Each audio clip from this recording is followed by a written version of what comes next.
Yeah, well, like, let me just quickly tweet it out.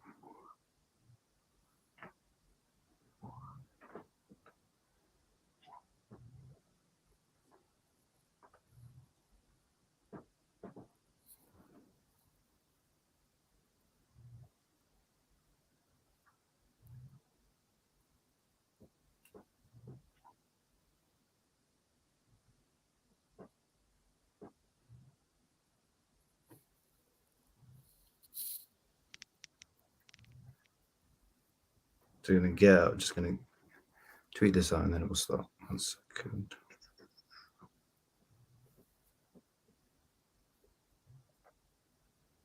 Right, let's begin. All right. Hello and welcome to another episode of Ringside Fracas. I'm your host Naeem, and today we have a very special episode for you. We've got the war in Wembley, the brawl in Brent, the light heavyweight unification showdown between Artur Beterbiev and Anthony Yarde is upon us this Saturday, and we've got our regulars Jide and Samson tuned in for us today. So, Jide, how are you, bro? I'm fantastic. I'm good to be back. To be fair, talk some boxing. I've missed it. Well, actually, the sport's been letting me down, man. I hope 2023 is a big year, but trust me, 2022 that year was just brutal for me in terms of boxing. So, it's good to be back. Hopefully, this year will be a great year, and we get 90% to the fights we want. That's all I hope for. So, it's good to be back, man. It's great to have you back. We've missed you. Sams, regular, you're back. We're back for this special episode. How are you, bro? Yeah, I'm all good, man. Can't complain. Bit like what you just said, bit disillusioned with it recently, but optimistic. I know last year I started the year and said this is the year we're going to get all the fights we wanted. We didn't, but we go again, we move. And today, because I said we've got a special episode, so we had to bring a special guest. We've got Raf, or known as Elusive2.0. He's an entrepreneur and a content creator who specializes a lot in boxing UFC. All his social medias are down in the description, so go and give him a follow. He's got loads of posts on analyzing UFC and boxing. Very detailed. He's a brilliant analyst. Raf, pleasure to have you on here. Thank you for joining us. Appreciate that, bro. The pleasure's mine. The pleasure's all ours. Look, it's been 2 years I've been talking to you. It's a long time coming. We've been, we said this before. It's a long time coming, but yeah, definitely. Let's get stuck in. Yeah, like I said, brilliant episode. We've got no time to kill. Sorry, we're a bit late, but is what it is. Let's get stuck in. So we've got Artur Beterbiev versus Anthony Yarde for the WBC, the WBO, and the IBF light heavyweight titles. Artur Beterbiev 18-0 with 18 knockouts. Anthony Yarde 23 wins, 2 losses, and 22 knockouts on his record. So we've got a 100% knockout ratio versus 88% knockout ratio.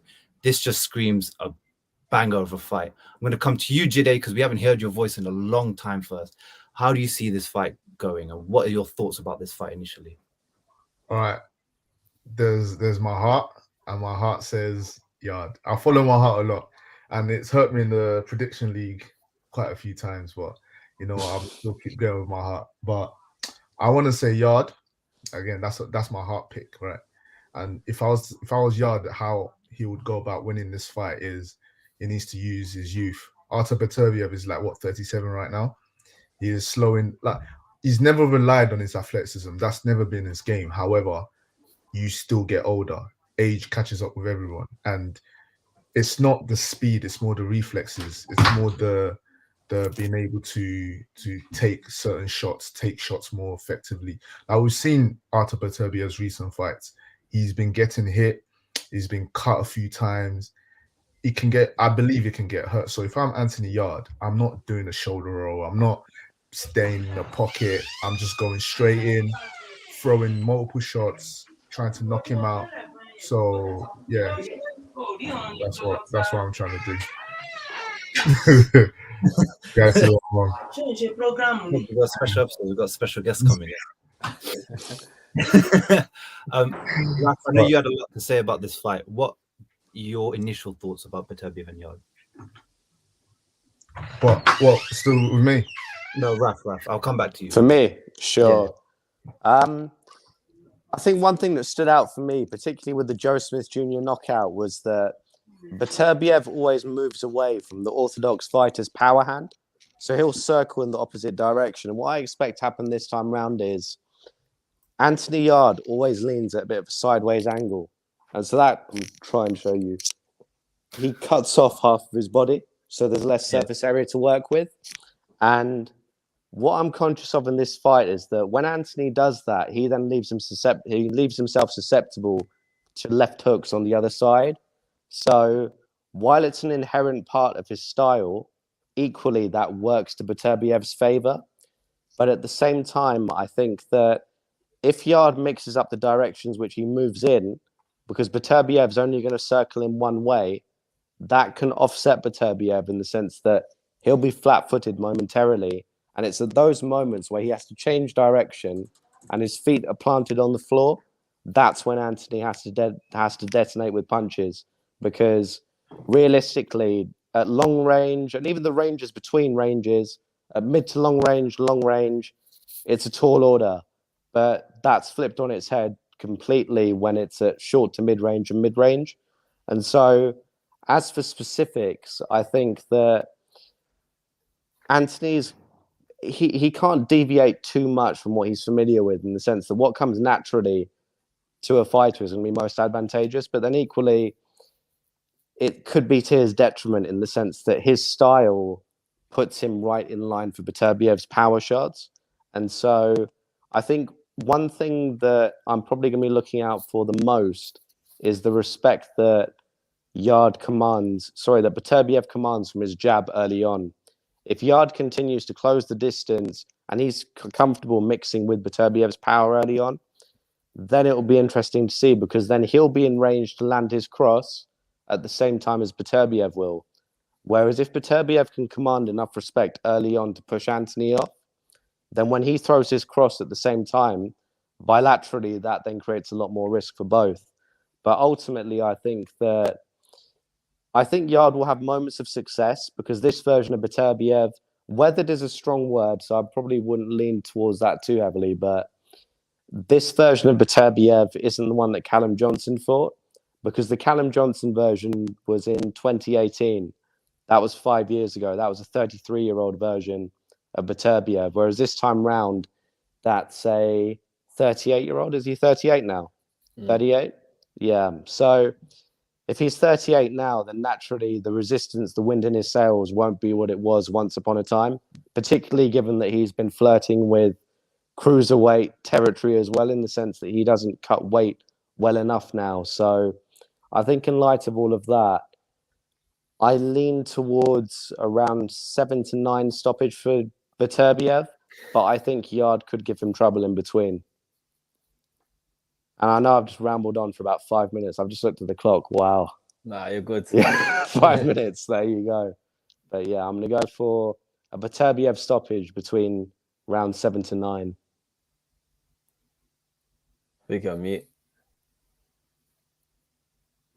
Sorry. No, that was perfect. Sorry, I didn't realize my mic was muted. My bad.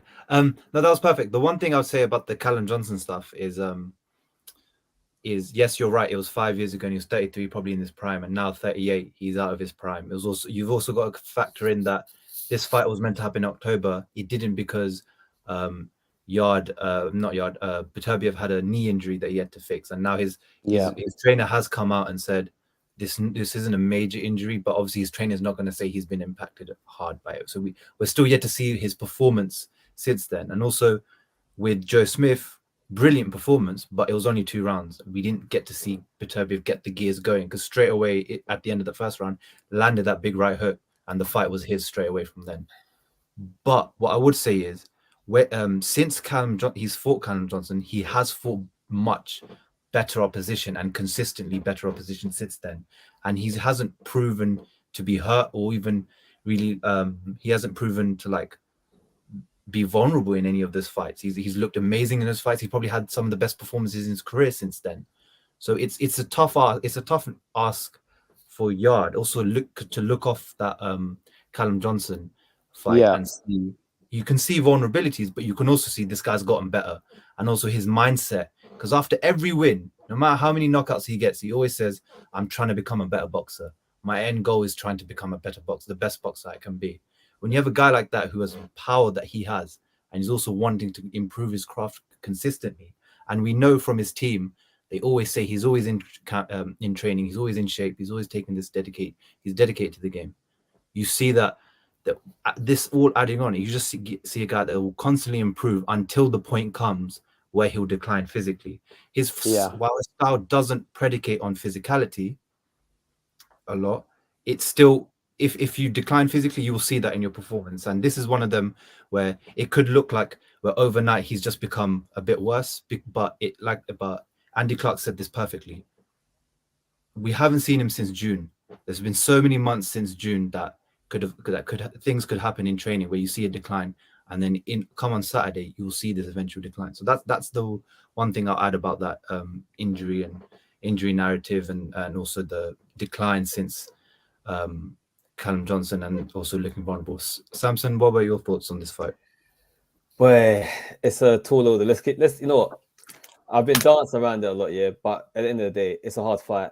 Yarde's, his back's against the wall here. Realistically, what we're saying is we've got a scored boxer who is destructive in both hands, has taken out every fighter, against someone who athletically is gifted and has great reflexes and could count, and effectively is going to rely a lot more on athleticism than your orthodox boxers.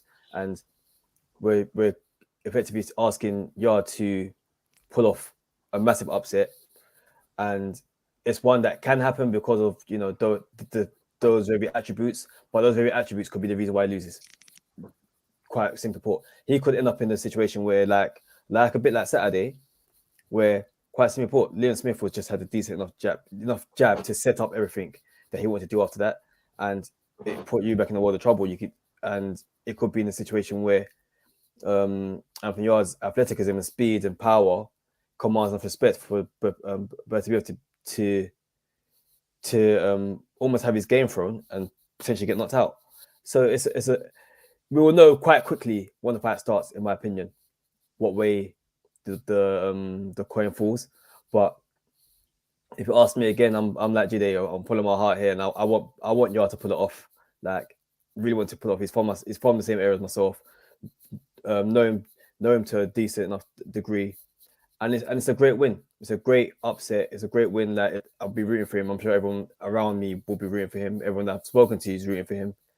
But in our heart of hearts, we all know it's a rough night potentially. So all the best, all credit for taking the fight. A lot of fighters won't do it. Yarde's shown us before that he's happy to put himself in the most like risky situations where other fighters will quite happily swerve it. Doesn't necessarily need to do it, but he's chasing all the marbles. So we hope he pulls it off. But at the end of the day, Beterbiev is Beterbiev, and he could go in there and take him out relatively early, or if regardless, whether early or late, could do it in destructive fashion. And we just hope against that. Yeah, perfect analysis. One thing I wanted to ask, because this narrative's been this question's been posed a lot in the build up to this fight. So I'll come to you, Raf, first. Is Kovalev a tougher fight? Is the Kovalev fight a tougher fight than the Beterbiev fight for Yarde on paper? Obviously, we won't know which one's a tougher fight for him until after the fight, but on paper, which one do you think is the tougher fight for him?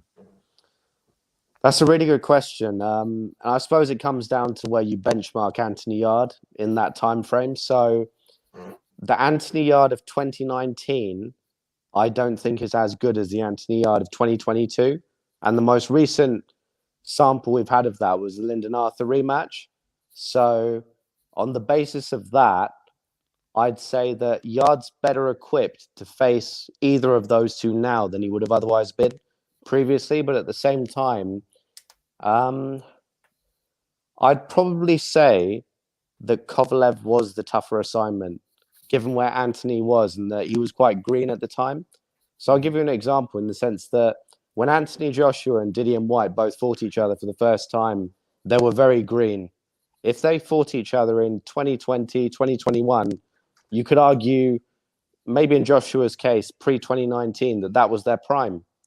So, yeah, it's one of those ones where I feel that Kovalev and Beterbiev are at a similar sort of stage in where they are at that point of their careers, age 38, 37. I think Yarde was a lot greener then than he is now. So I'd say the Kovalev fight was harder. Samson, your thoughts? Yeah, no, I echo that. I think the Kovalev fight was a lot of unknown variables that he's facing for the first time. He's been over the first time he's in adversity. It's the first time he's gone out to an adverse crowd. First time he's, like there's just so many things against him that he's now experienced, that he's now got that experience to say, I've been there before, I had to deal with this. That in itself, you can't teach that. That's something you've got to learn on the job. So even when he gets in there, and the going gets tough, he knows how better to equip himself or what moves not to make, which we all saw where he went into the tank out the first time round.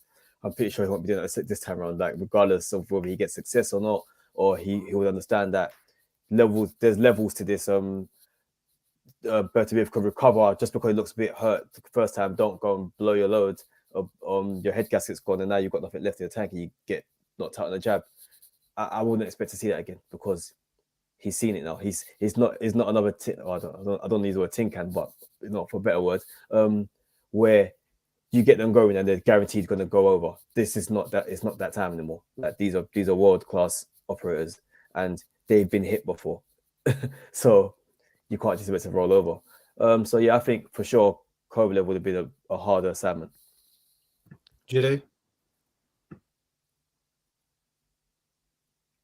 You did the same mistake as me. You're muted, bruv.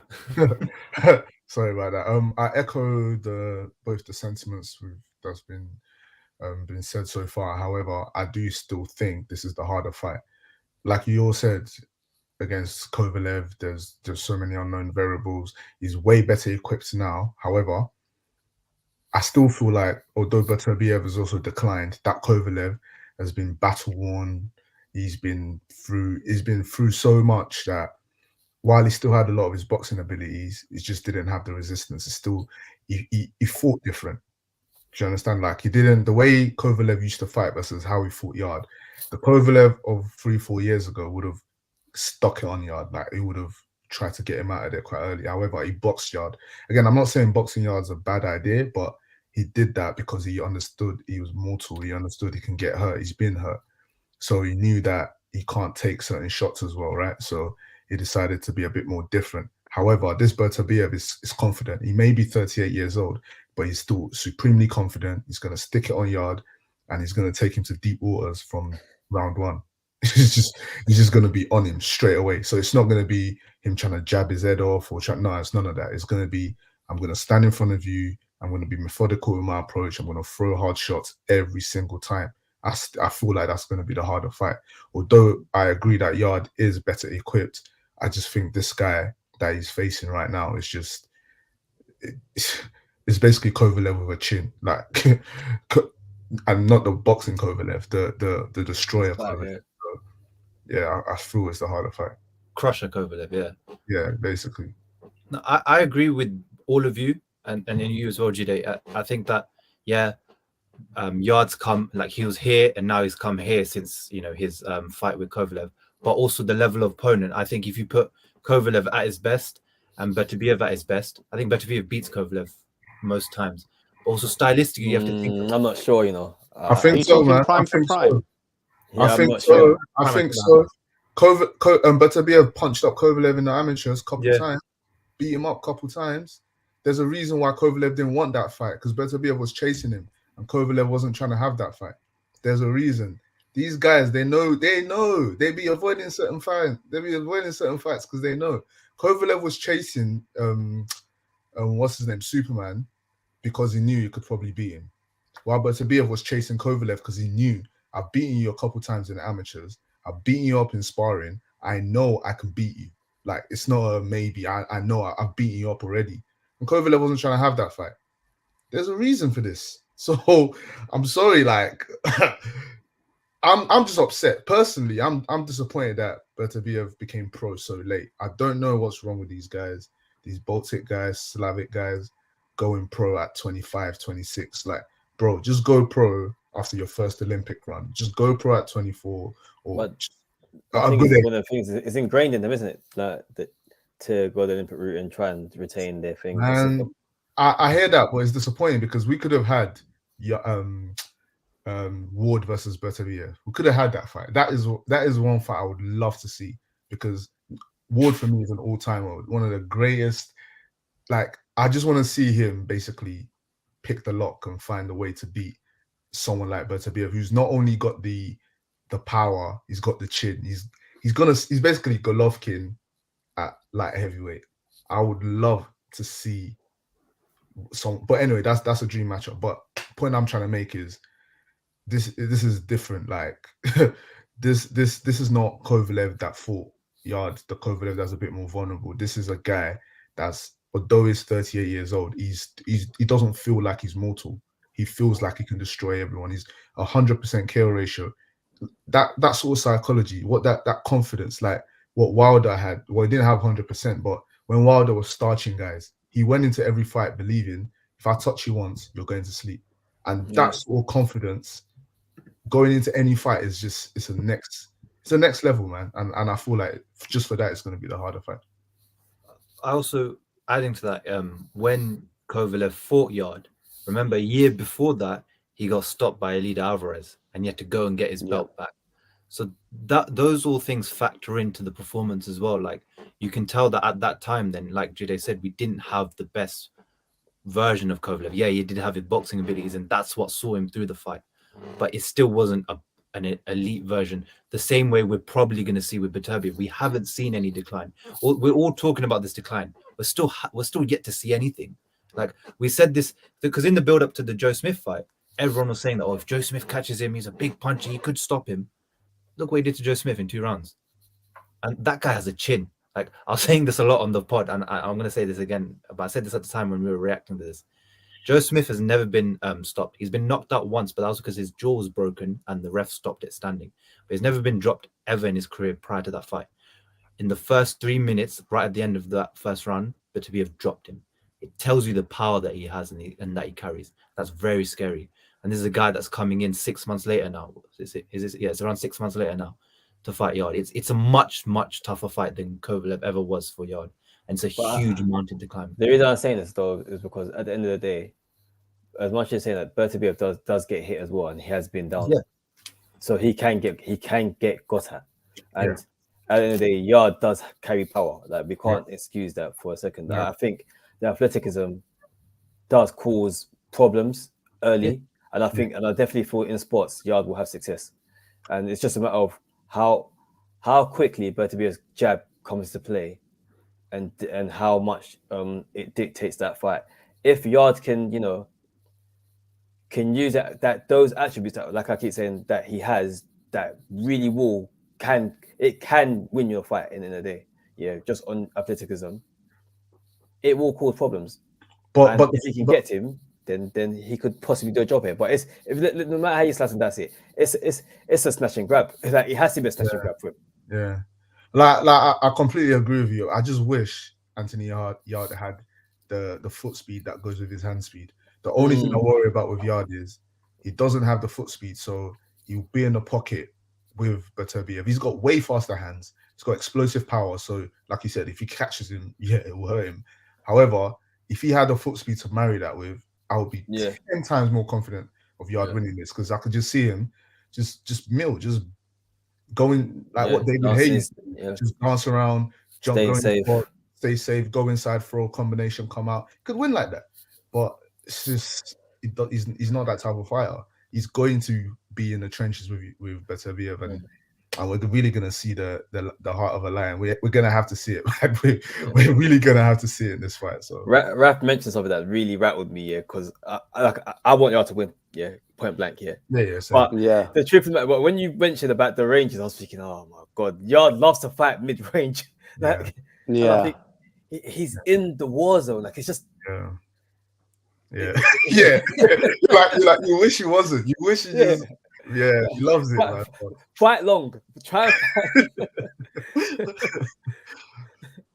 the one place where I think Yarde will have success is those exchanges, those 50-50 exchanges, because like you said, he's got faster hand speed, and a lot of times when Beterbiev smells blood, he starts to just let his hands go quick. Even though he knows his hands aren't as fast as the other person, he'll get involved in those 50-50 exchanges. And I think he's only been made to pay for it once, which was against Callum Johnson. And in other fights, he's like the punches are missed.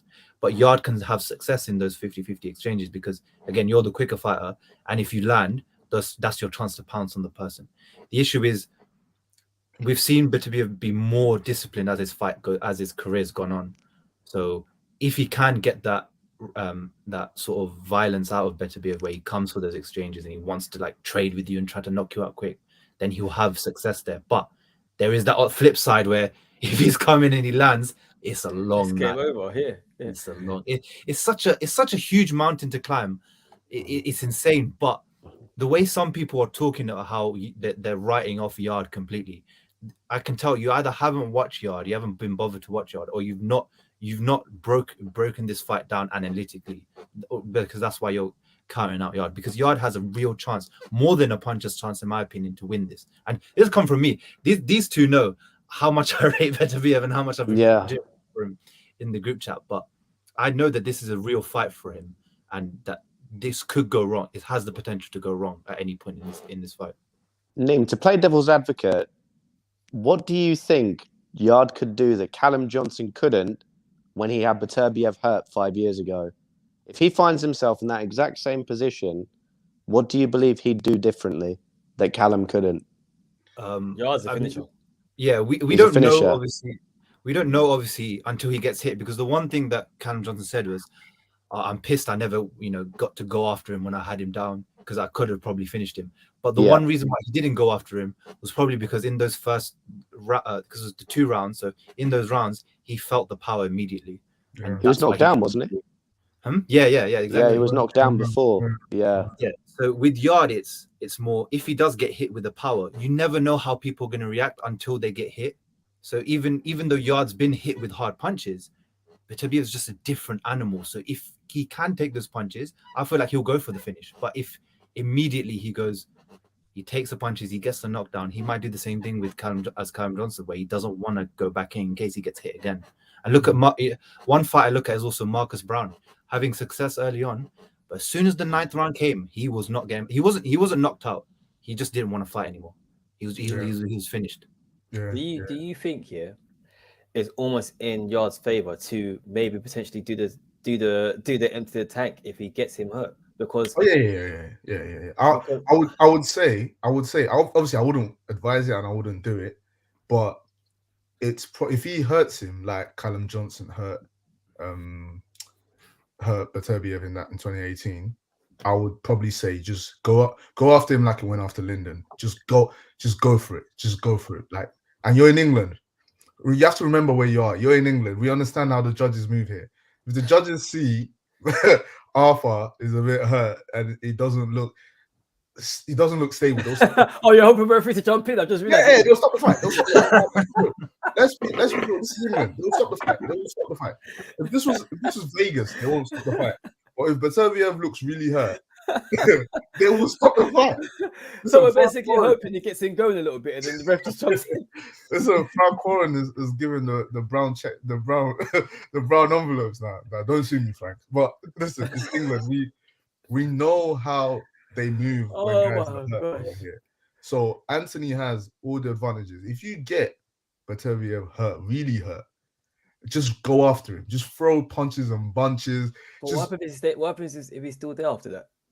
No, but this is the point. If Beterbiev's not throwing back, if he's just on the ropes trying to like rope a dope or trying to absorb the punches, they can stop the fight. That's the risk. They can stop it. If they don't stop it, then yeah, you're pissed. But this is England, man. I'm leveraging the judges here being shit, and that is a real factor. We can't discount that. These guys. But listen, till this day, I'm sure Groves hates the yeah. But imagine if that was Beterbiev, that was Groves. I can see them stopping the fight. They'll be like, "Oh, sorry, man, you're out of it." Frank Warren is celebrating. Listen, it can happen. So that's the only reason why I would say probably go after him. That's probably the only reason. The one thing that scares me is Bob Arum recently been coming out. He's saying, "I wish I didn't have to pay judges for this fight because I don't need to." And then he said, "I hope this fight ends in a few rounds rather than the later rounds." he wants violence. I feel like we're gonna get violence, right? He wants to see blood. He wants to see all of it. So, and fair enough, man. Like, it's such an explosive fight. Like, it can catch fire quickly, or at any point within the first few rounds, it'll just start catching fire. I had a question. What was I going to ask? Do you think, Raf, I wanted to come to you because I think there's this agenda against Beterbiev sometimes, where Against not against Beterbiev. yeah, not really Okay. against, but people don't give him credit for his boxing ability. Do you think that's true or not? Do you think he gets power? To be honest, I've always thought it was a bit of a disservice to the idea of Bivol Beterbiev always being a power versus skill thing, because I think that what Bivol has in power, Beterbiev can match skill wise. And so I think he has a good enough level of skill where if you marry that with the power, it's a very impressive package overall. But I think their skill level it's not off the charts the way someone like a Dmitry Bivol or an Alexander Usyk is, but then equally it's at a world level. I would say it's at a world level, not even very good, because if you look at the setups for Joe Smith Jr., particularly with the lead left hook and the angle at which he was throwing the shots from, it wasn't at full extension. There wasn't a flaring of the elbows. It was a very clean extension and contraction of the punch. The form was perfect on it. And so in that sense, I think that given that Joe Smith Jr. is a technician, inherently, when you take away a guy's leverage in his own department, that qualifies you then as having a very good level of that skill yourself. So I think Beterbiev's skill is at a world level, but there are very fine margins between elite and world level. So I don't think he quite qualifies into that elite bracket, but it's sufficient enough to qualify within that world level bracket, definitely. Jide, same to you. I would say I completely agree. I completely echo what is being said.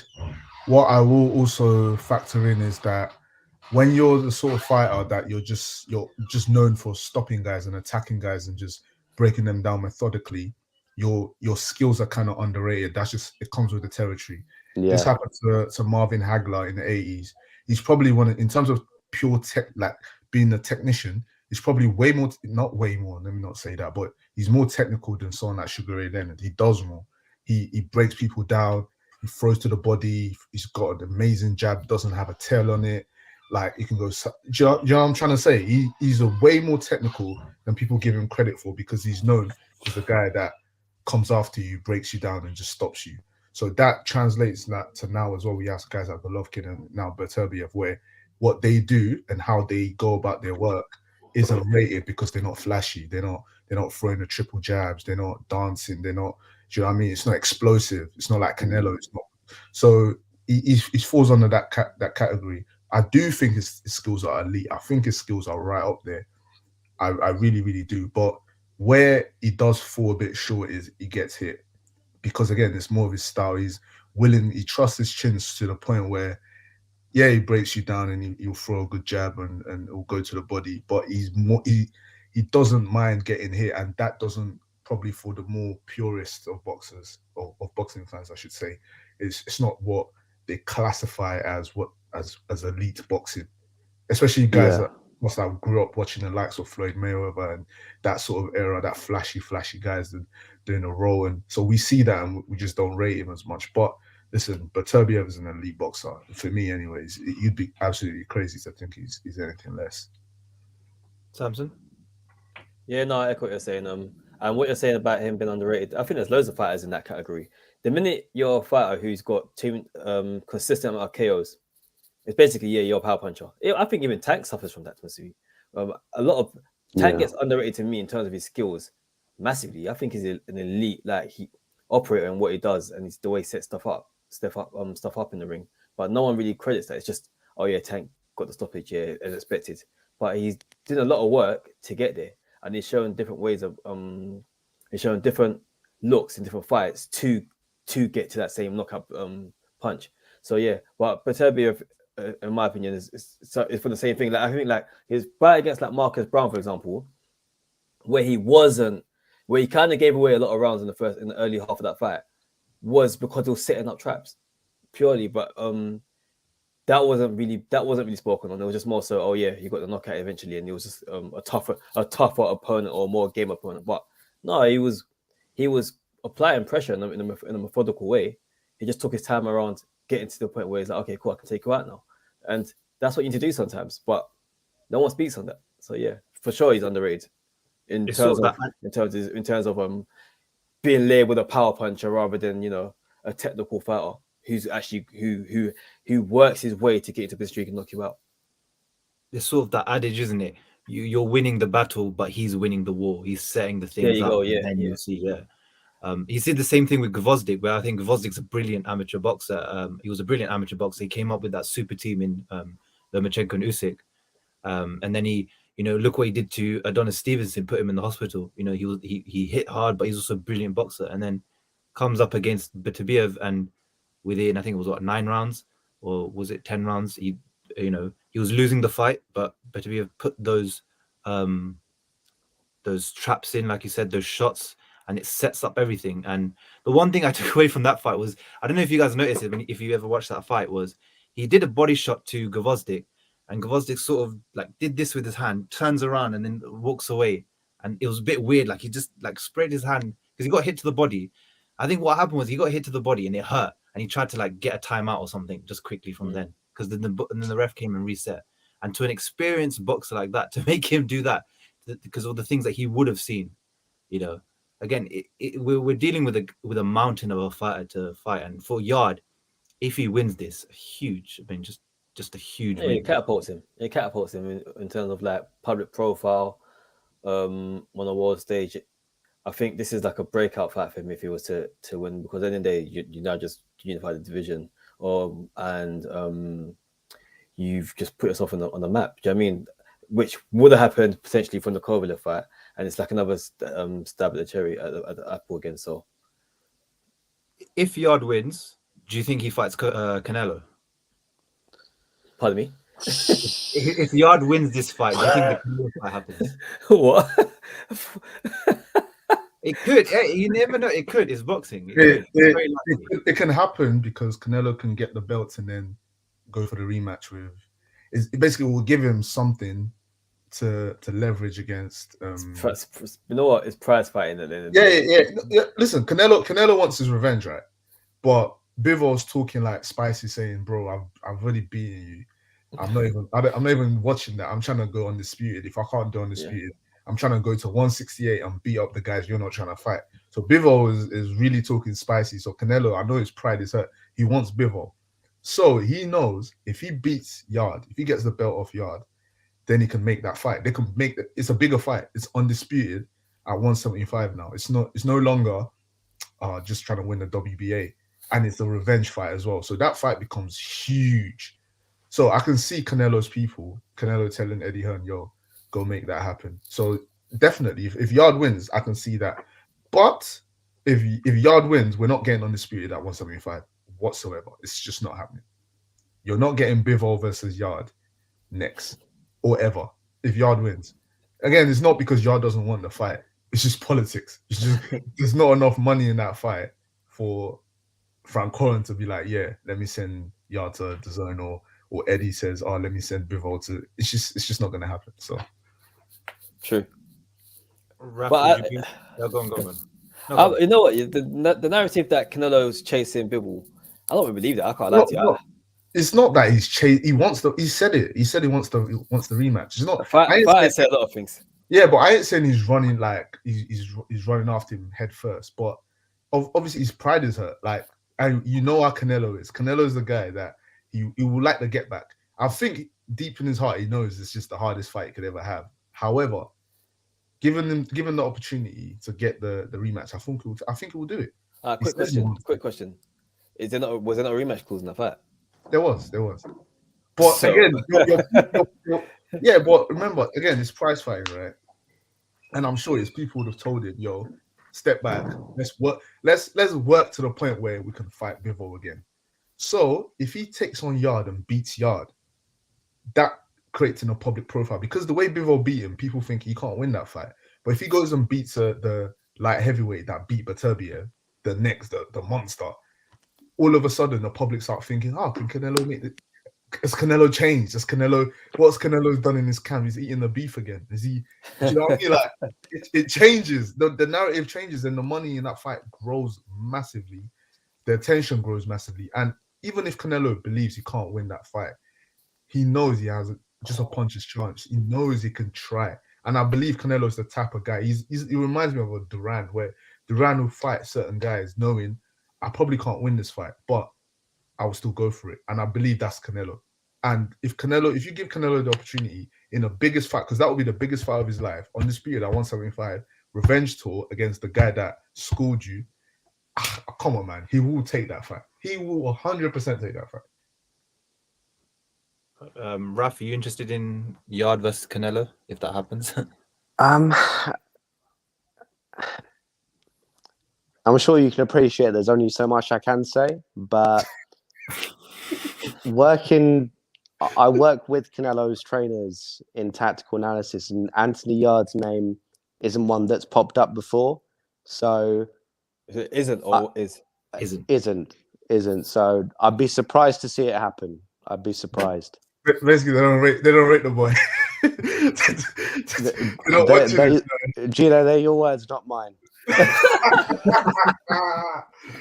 Yo, Gino's words, not mine. Okay.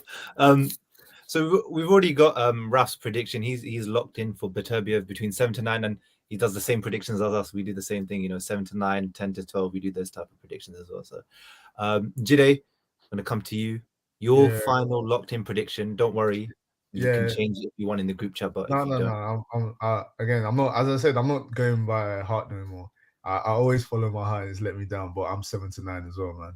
I just believe he's gonna eventually get to Yarde, and our boy is just, unfortunately, it's gonna be too much. But I hope I'm proven wrong. I want to be proven wrong. You know what I mean? So, Samson, your prediction? I'm not giving one yet. All right, fair enough. Come Saturday, you're going to give that prediction. Yes. Samson doesn't want to be on video giving his prediction. That's what he's doing. He's already locked it in. Trust me, he's already locked it in his head. He just doesn't want to say it on video, which is fine. Don't worry, you won't have like the biggest clip, because the biggest clip was Jide when we did the whole Canelo Bivol. Because this guy was for an hour, me, him, and Dapper were saying Bivol's going to win. Bivol's going to win. And then come prediction league, what does he put? Canelo. Fam, I followed my heart, man. I keep telling you, my heart lets me down so much. Like my brain tells me this is what's gonna happen. I know what's gonna, like, I broke down why Bivol was gonna beat Canelo. Completely broke it down, and what I said happened. However, I wanted Canelo to win so bad. So yeah, it happened. So.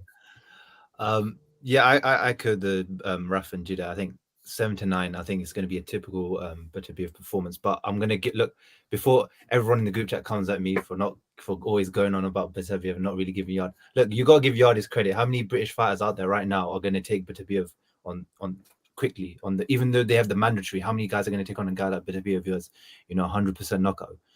So credit to Yarde. He took on Kovalev when not a lot of people would have with that resume. Let's be real, not a lot of fighters would have taken that fight. And the same thing here, not a lot of fighters would have taken this fight if they didn't have the correct guidance. Like some guys need that. We're looking at Buatsi. We still don't know where his career is going to go. It's been how many years? We don't know where his career is going to go.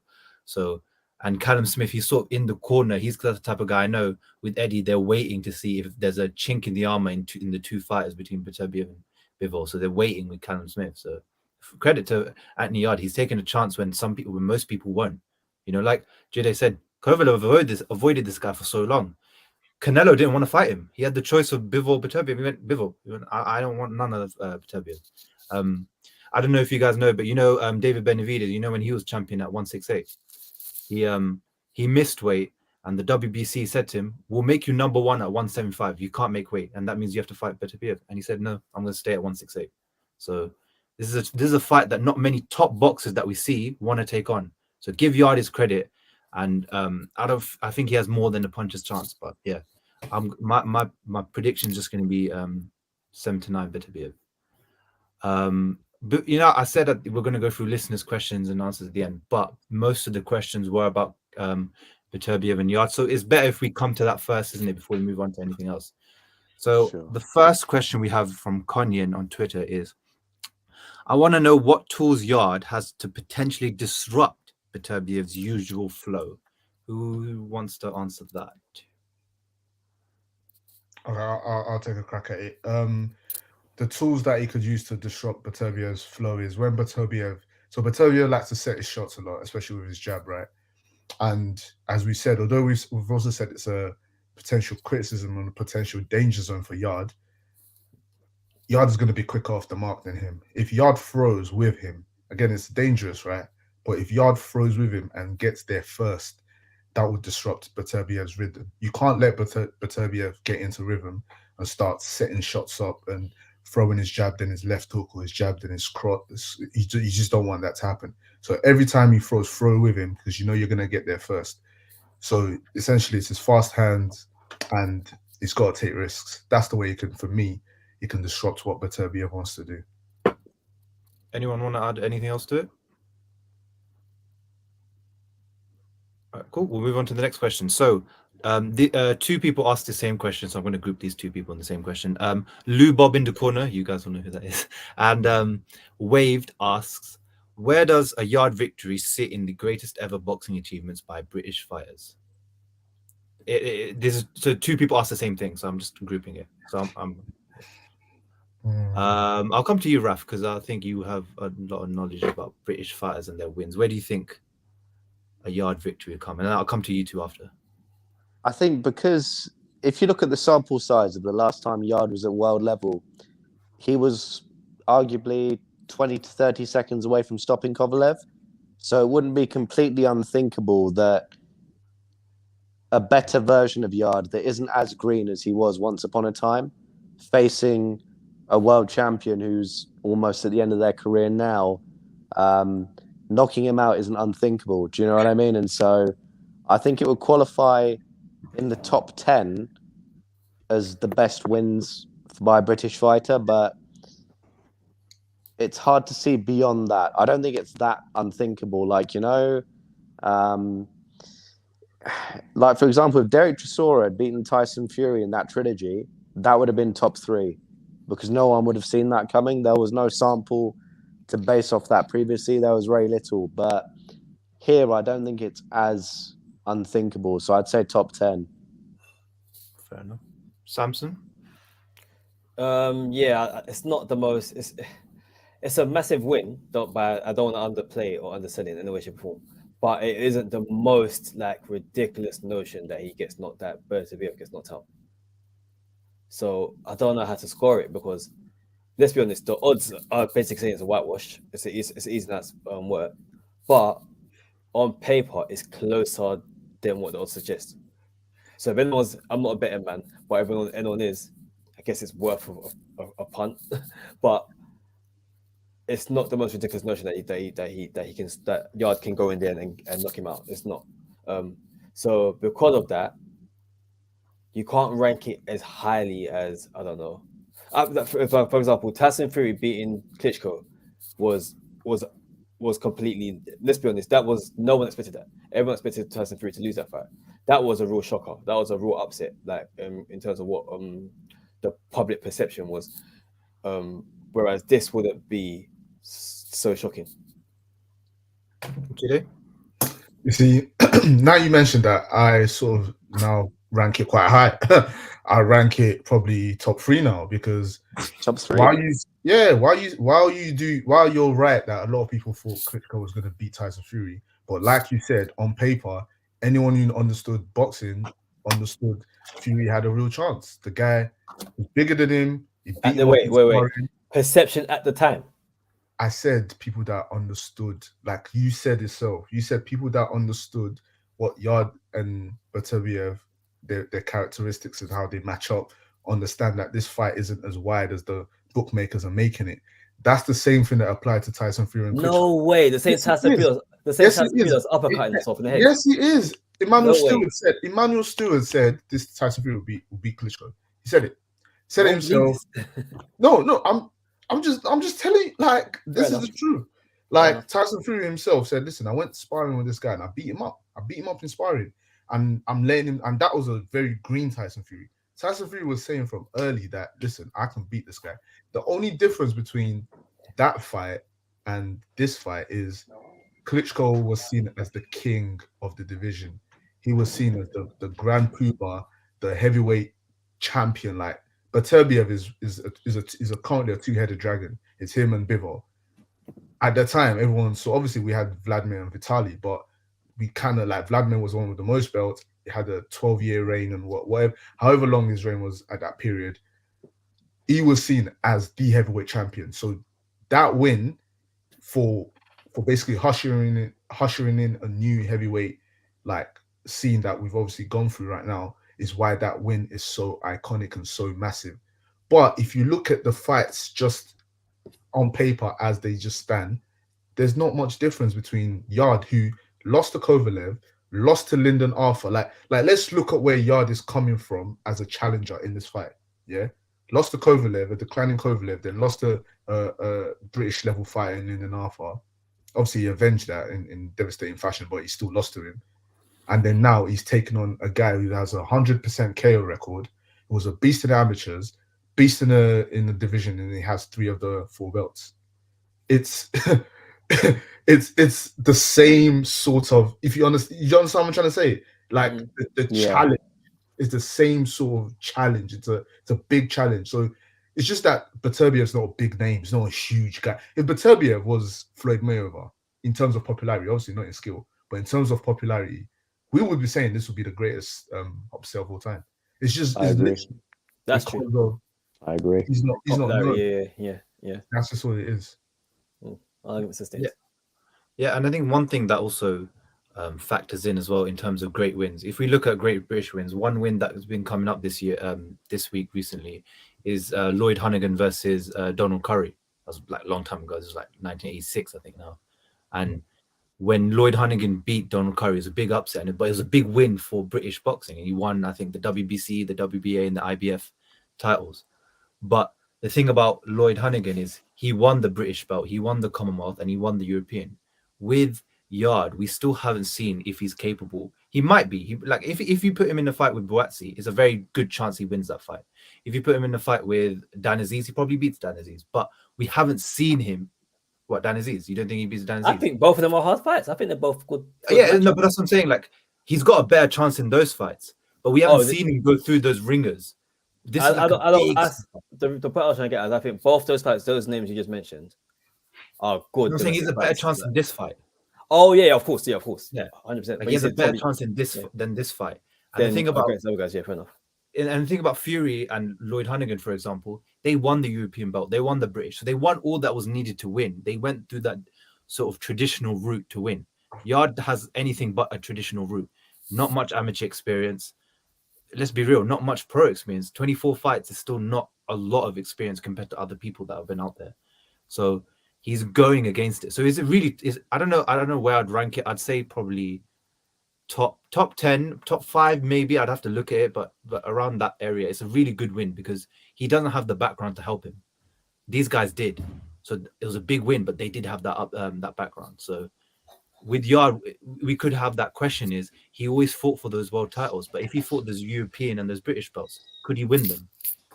We might not know, or he might do that after this fight. We never know. So that's my take on that. Fair enough. And I think that's the last question. The other comment is this: Yarde gotta watch out for Beterbiev rabbit punching. He's the king of that shit. He's on the same shit. Where did this accent come from? If anyone comes at Pacquiao, I'm seeing all these Americans go for Yarde, like they're saying, yeah, Yarde's coming. So I'm just putting the accent in. He might not be American. I don't know. So. You decided it's American. Yep. Let's go Yarde. Lions in the camp. I don't know about rabbit punching, but go on. And I don't know how is he's on the same shit that Pacquiao's on. When have you seen Beterbiev's head grow? I mean, like basically, there's just a war in the boxing fandom, just the Americans versus the Eastern Europeans, and that's just all it is, man. It's just what it is. And I think that's it. We'll wrap it up for this. Sorry we couldn't get into more, but yeah, I think we'll end it there. So anything to add from you boys? Yeah, Lions thanks in for the coming camp, on. man. Nah, the pleasure was mine, boys. Thanks for having me. Really Yeah, enjoyed it. It was a Thank you. pleasure having you on, and hopefully we can do more of this in the future. Yeah, sure. Why not? Yeah. We can do it. Enjoy the great rap, man. Lands in the camp, man. Lions in the camp, man. Put a cheeky 50 on it. Listen, find the good odds and put a cheeky 50 on it. That's what I'm gonna say. I think It's a I'll 5-1. Yeah. Yeah, I might play that. I can't even lie. I might cheeky. Hey, I might play that, man. It's going to be a great night come Saturday. It's going to be a brilliant fight, regardless of the result. We're going to enjoy it. It's going to be a fun fight. It might not be regardless of the result. There's gonna be some very upset people. Lewis is gonna be depressed if it doesn't go a certain way. Lou Bob 91 is gonna be very depressed. He's actually been quiet in the group chat this week. If you haven't realized, like I'm realizing, like he's going through the motions, 100%. Yeah, it's hard to type when your fingers shaking. But yeah, it's gonna be a brilliant night, and it's gonna be a good night of boxing for us. And boxing starting to kick off, especially in Britain as well. So yeah, I hope everyone enjoys. I'm gonna be at the fight, so if you catch me there, say hello, I guess. I'm gonna be at the fight. I'm gonna be live tweeting as well from the account as well, as much. And I'll try to get. Hopefully I think there'll be some boxers there, so I'll try to get a picture in it. So yeah, for the account.